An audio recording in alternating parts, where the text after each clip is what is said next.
And that's part of what makes it so complex, is what do you do when the real concerns of life aren't just aesthetic or artistic or even philosophical, something to talk about at a cafe. And even though existentialism has a little bit of a rap for being something that you would banter about at a cuisine or cafe or restaurant, obviously it becomes a lot more complicated when you start really asking these questions. Now, I'll be honest, I had my own existential crisis in college because I was struggling at the time with my mental illness and I was struggling to try to make sense of things. And this was my first time encountering the idea of existentialism or the idea of the existential crisis, because I remember when I was asking this question, what am I doing here? What's the point of being here? Why am I even here? To the doctor who was there at the time when I was committed to a crisis center to be able to try to deal with my mental health struggles. And that's literally what he said. It is the existential crisis.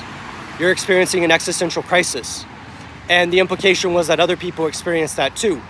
And I thought that was interesting because years later I would discover the writings of people like Albert Camus or Friedrich Nietzsche or Soren Kierkegaard or Franz Kafka. And I would end up in this world where I was like, I can actually relate to these feelings of insignificance and incompetence and loneliness and alienation.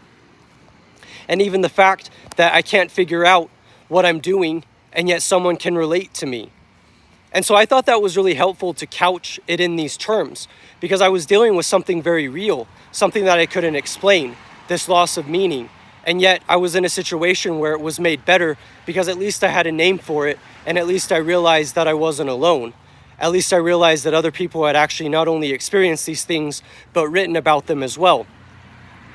And I think for whatever flaws there might be in existentialism, maybe people think that it's outdated or it's not interesting or the values are wrong, whatever the reason is, I think that's one of its lasting impacts is that I think out of all of the philosophical branches and movements that I've seen, this is certainly one of the most influential to me personally, and I think it's one of the most interesting and well-founded because not only did it have a diverse range of a lot of different philosophers talking about different things, it also had the allowance for questions, for real questions that impact people, for real questions that people really have to think about and that they really wrestle with. And I thought that was super interesting because I really thought that, like, as absurd as it sounds, but of course just being a dumb college student, it was one of those things where I was like, I really feel like I'm alone in this and like no one else experiences this.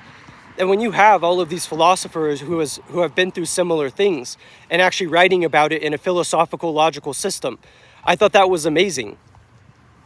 And so what do we do about this existential crisis? What do we do about the fact that people feel alone and that they feel as though their life has no meaning when we really are in this crisis of meaning? What are we supposed to do about that situation?